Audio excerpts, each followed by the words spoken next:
अस्सलामुअलैकुम वरहमतुल्लाहि वबरकातुहू। लेक्चर शुरू करने से पहले हम दुआ करेंगे। आप भी मेरे साथ ये दुआ पढ़ें। रब्बे ज़िदनी इल्मा, रब्बे ज़िदनी इल्मा, रब्बे ज़िदनी इल्मा। ऐ अल्लाह मेरे इल्म में इजाफा फरमा। नज़म नंबर 2 नात हम पढ़े हैं और आज हम इसके मशकी सवालात करेंगे। इसकी तशरीह हो चुकी है। आप इसके लिए प्ले लिस्ट में हिस्सा नज़म में जाएंगे तो आपको इसकी तशरीह, इसका मरकजी ख्याल और इसका खुलासा मिल जाएगा। इसके अलावा हमने गजल नंबर 1 और 3 की तशरीह भी कर ली है। गजल नंबर 2 की तशरीह भी जल्दी अपलोड हो जाएगी। और गजल की तशरीह देखने के लिए आप प्ले लिस्ट में जाएं और उसमें गजल वाली जो प्ले लिस्ट है उसमें देख लें। मशकी सवालात जो हम कर चुके हैं चैप्टर्स के, वो हम 7 चैप्टर के मशकी सवालात कंप्लीट कर चुके हैं 1 से लेकर 7 तक।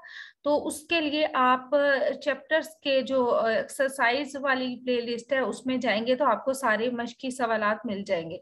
ठीक है। और ये मैं इसलिए आपको बता रही हूँ, मैंने नोट किया था कि कुछ मतलब लोगों को मुश्किल पेश आ रही है, उन्हें नहीं पता कि किस चैप्टर के पहले हो चुके हैं और किसके नहीं। तो इसके लिए, और अगर आपको हमारी वीडियोस पसंद आ रही हैं तो चैनल जरूर सब्सक्राइब कर दें। इससे हमारी हौसला अफजाई होगी। अपने फ्रेंड, फैमिली और कोलीग के साथ इसे ज्यादा से ज्यादा शेयर करें प्लीज। और इट्स माय हम्बल रिक्वेस्ट।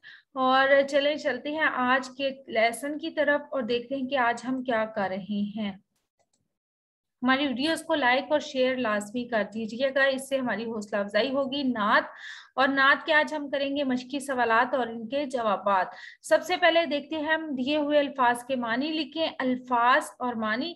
बेकस जिनका कोई ना हो, रफीक दोस्त, शफीक शफकत करने वाला, कदरदान कदर करने वाला, दर्दमंद दर्द रखने वाला, सकीम गलती करने वाला, फगान फरियाद भरी आवाज, दादगर इंसाफ करने वाला, दास्तान तवील किस्सा कहानी, गमजदों परेशान हाल रंजीदा, बेबस लाचार मजबूर आजिज, जाने जा बहुत महबूब, करम अनायत मेहरबानी, अर्ज गुजारिश इल्तिजा, मेहरबा हमदर्दी से पेश आने वाला, मल्क फरिश्ता, बशर इंसान, फल्क आसमान,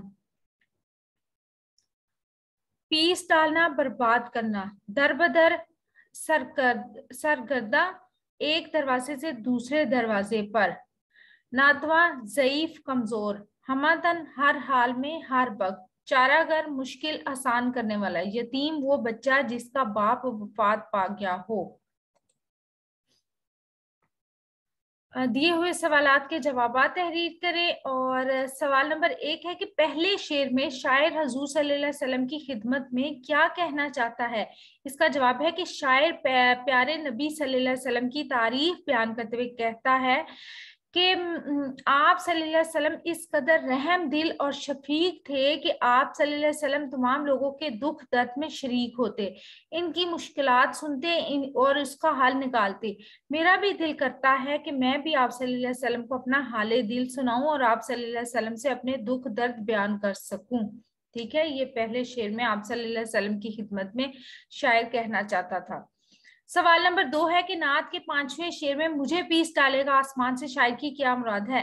नात के 5वें शेर में मुझे पीस डालेगा आसमान से शायर की मुराद ये है कि मेरी परेशानियां मुझे तबाह और बर्बाद कर देंगी। और यानी उसके दुख और दर्द, शायर कहता है कि इतने ज्यादा हैं कि मुझे मेरी परेशानियां, मेरे दुख दर्द और गम जो है वो मुझे बर्बाद कर देंगे, तबाह और बर्बाद कर देंगे। ठीक है। शायद नबी पाक सल्लल्लाहु अलैहि वसल्लम को मुखातिब करते हुए कहता है कि मैं मुसीबतों परेशानियों में घिरा हुआ हूँ। इन दुखों और तकलीफों ने मुझे दर दर की ठोकरें खाने पर मजबूर कर दिया है। इन तकलीफों से निकलने का कोई रास्ता मुझे दिखाई नहीं दे रहा। मैं अपनी असल राह से भटक चुका हूँ। ऐ अल्लाह मेरे प्यारे नबी सल्लल्लाहु अलैहि वसल्लम, मैं अपनी असल राह से भटक चुका हूँ। अब शायद हुजूर सल्लल्लाहु अलैहि वसल्लम को मुखातिब करते हुए कहता है कि ए मेरे प्यारे नबी सल्लल्लाहु अलैहि वसल्लम, आप सल्लल्लाहु अलैहि वसल्लम ही मुझे इन तकलीफों और दुखों से निजात दिला सकते हैं, हमें सीधी राह दिखा सकते हैं। ठीक है। शायर अल्लाह ताला हुजूर सल्लल्लाहु अलैहि वसल्लम से अपने दुखों और तकलीफों की निजात के लिए मदद चाहता है, उनसे बात करना चाहता है, उनकी खिदमत में हाजिरी देना चाहता है। शायर को जमीन, फलक, बशर और मल्क से किस बात का शिकवा है। शायर कहता है कि मैं मुसीबतों और परेशानियों में घिरा हुआ हूँ, मेरा दिल भी चाहता है कि मैं अपने दुख और तकलीफें किसी को सुनाऊं ताकि मेरा दिल का बोझ भी हल्का हो सके। शायर को शिकवा इस बात का है कि इस जमीन और आसमान में कोई मेरे दुख और तकलीफों के बारे में नहीं जानना चाहता, किसी को मेरे गम भरी दास्तान से कोई दिलचस्पी नहीं है। और यही शायर को शिकवा है कि उसके गम में, उसके दर्द में और उसके दुख में कोई शरीक नहीं होना चाहता, कोई उसकी बात ही नहीं सुनना चाहता। ठीक है। सवाल नंबर 4 है कि नात के आखिरी शेर में शायर ने क्या आरजू की है। नात के आखिरी शेर में शायर आरजू करते हुए कहता है कि मेरा दिल आपसे मिलने के लिए तड़प रहा है, मेरी बस एक ही ख्वाहिश और तमन्ना है कि मैं आप सल्लल्लाहु अलैहि वसल्लम के दर पर हाजिरी दे सकूं। मेरी आखिरी ख्वाहिश बस यही है कि मैदान हशर में जब रब्बे जुल जलाल के सामने पेशी हो तो आप सल्लल्लाहु अलैहि वसल्लम का कुर्ब नसीब हो। शायर के दिल में हजूर सल्लल्लाहु अलैहि वसल्लम से मिलने की आरजू इस हद तक है कि वो चाहता है कि जब वो आप सल्लल्लाहु अलैहि वसल्लम से मिले तो इनके सामने बड़ी आजिज़ी और इनके सारी के साथ हाथ जोड़कर इनको अपनी तड़प बताए और उनको अपने हाले दिल से आगाह करे।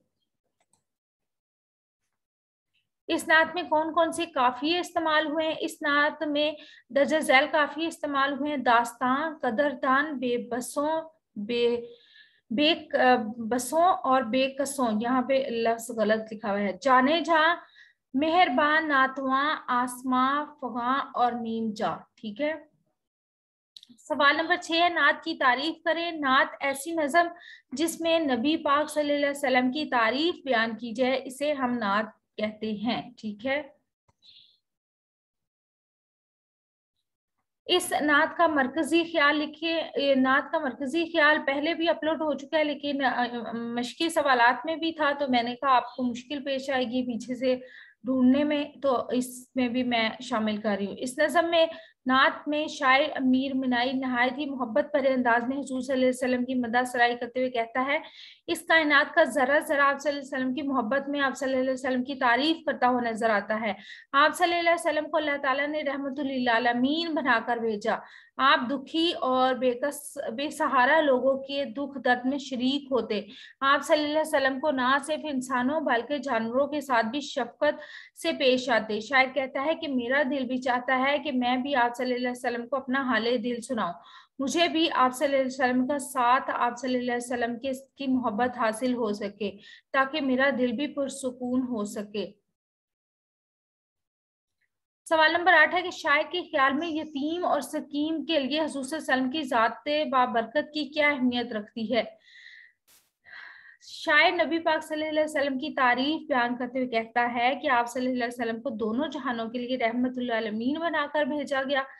आप सल्लल्लाहु अलैहि वसल्लम यतीम और बेसहारा और लाचार लोगों का सहारा बने। आप सल्लल्लाहु अलैहि वसल्लम के आने से पहले अरब माशरा जहालत की तारीकियों में डूबा हुआ था।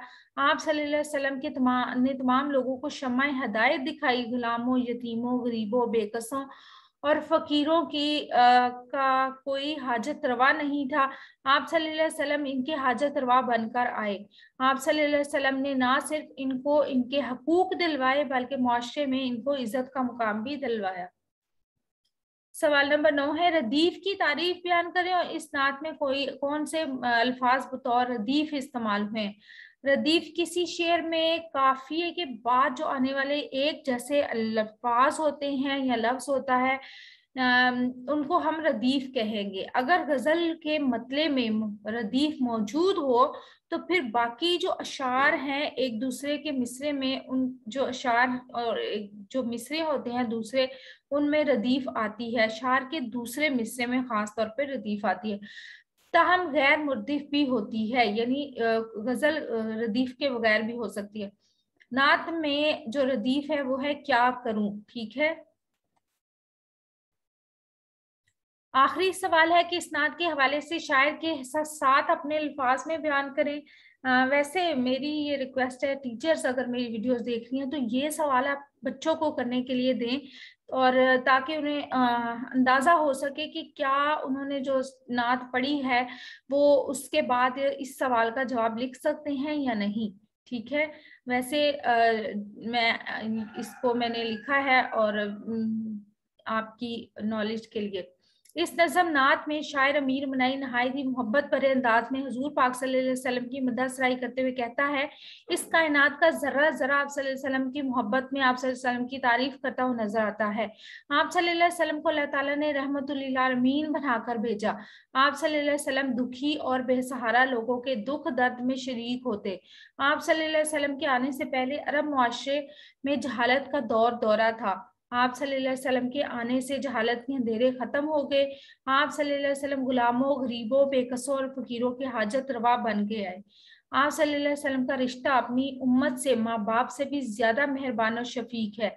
शायद नबी पाक सल्लल्लाहु अलैहि वसल्लम को मुखातिब करते हुए कहता है कि मैं मुसीबतों और परेशानियों में घिरा हुआ हूँ। इन दुखों और तकलीफों ने मुझे दर दर की ठोकरें खाने पर मजबूर कर दिया है। इन तकलीफों से निकलने का कोई भी रास्ता मुझे दिखाई नहीं दे रहा। मैं अपनी असल राह से भटक चुका हूँ। ऐ हमारे प्यारे नबी सल्लल्लाहु अलैहि वसल्लम, तू ही मुझे इन तकलीफों और दुखों से निजात दिला सकता है, हमें सीधी राह दिखा सकता है। मेरा दिल आप सल्लल्लाहु अलैहि वसल्लम से मिलने के लिए तड़प रहा है। मेरी बस एक ही ख्वाहिश और तमन्ना है कि मैं आप सल्लल्लाहु अलैहि वसल्लम के दर पर हाजिरी दे सकूं और मैदान हशर में जब रब्बे जुल जलाल के सामने पेशी हो तो आप सल्लल्लाहु अलैहि वसल्लम का कुर्ब नसीब हो। आखिर में जो शायर दरख्वास्त कर रहा है, मेरा ख्याल है कि हम सब मुसलमानों की भी दिली ख्वाहिश यही है, तो इसलिए मेरी दुआ है कि आप सल्लल्लाहु अलैहि वसल्लम के तवस्सुल से, वसीले से हमारी भी ये ख्वाहिश पूरी हो सके। मेरी वीडियोस आपको पसंद आ रही है तो लाइक और शेयर लाजमी कर दीजिएगा, चैनल सब्सक्राइब कर दें और मेरी वीडियोस को ज़्यादा से ज़्यादा अपने दोस्तों, फ्रेंड्स और फैमिली और कोलीग के साथ लाजमी शेयर करें। अल्लाह ताला मुझे और आपको नेकी की राहों पर चलने की तौफीक अता फरमाए। अपना और अपने प्यारों का रखिएगा बहुत सा ख्याल। और इसके साथ ही आपने क्या करना है, आपने ये करना है कि अपनी सेहत का रखना है बहुत सा ख्याल। हमें दीजिएगा इजाज़त। रब रखा, अल्लाह ब्लेस यू।